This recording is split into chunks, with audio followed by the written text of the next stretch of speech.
So, what's up guys? Nick TV is back here and today ay episode 10 na ng ating Minecraft Survival. Tamang nakikita nyo sa ating title, World Tour na po ng ating Minecraft Survival. Pero part 1 pa lang yan.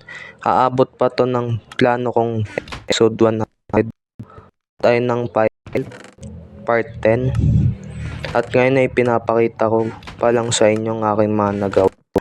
Tip yan.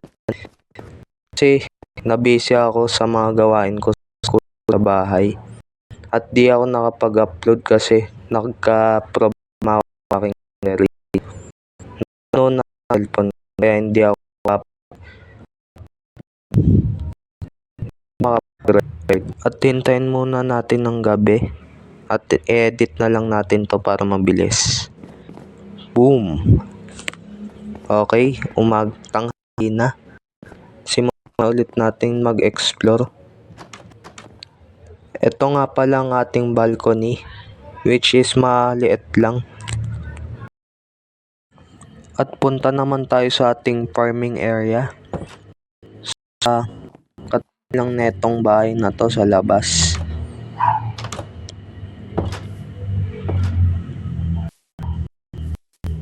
Ayan po siya, which is maliit pa din. At huwag kayong mag-alala, papalakihin ko po yan. Kaya nag-ipon ako ng mga buto. Pumatay ako ng maraming mga skeletons. At ngayon meron na tayong 12 buto panggawa ng bone meal para palaguin ng ating mga crops at dumami. At gumawa ako ng pathway dyan papuntang minahan para mas gumanda at mas detailed yung para mas gumanda yung daan papuntang mining area natin. At ito, nasa bugan, sinabugan ng creeper to. Hindi ko pa to inaayos kasi may maganda akong plano dito. Abangan nyo na lang sa next episode siguro. At ito nga pala ang ating sugarcane farm, which is future episodes. Sa mga future episodes natin ay ayusin ko siya at gagawin kong automatic farm. At malapit lang ito sa base. Tanaw lang ang ating base doon. So, ano pa ba pwede kong may pakita sa inyo? So, yun pa lang ata.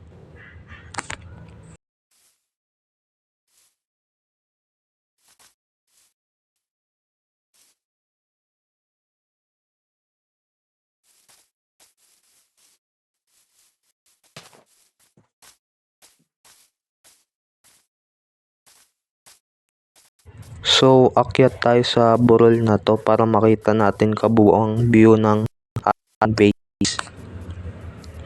Dali.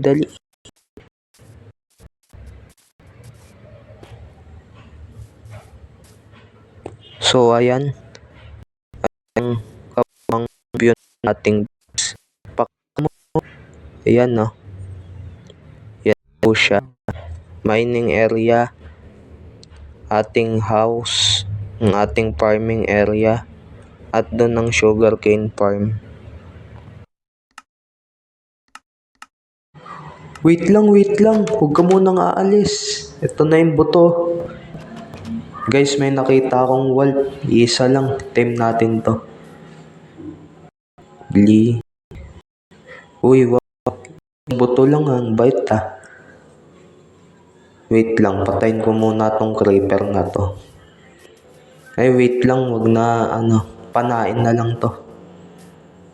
Baka madami pa yung aso eh. 1 hit, 2 hits, 3 hits, patay. Check natin, tignan natin kung may binigay.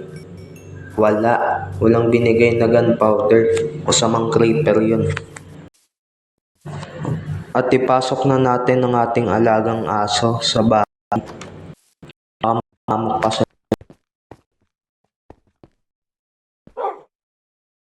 Upo ka, upo. Yan, good boy.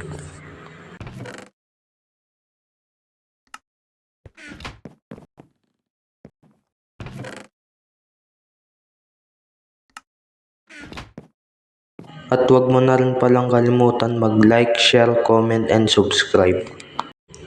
So ayun lang para sa araw na to. Maraming salamat sa panonood.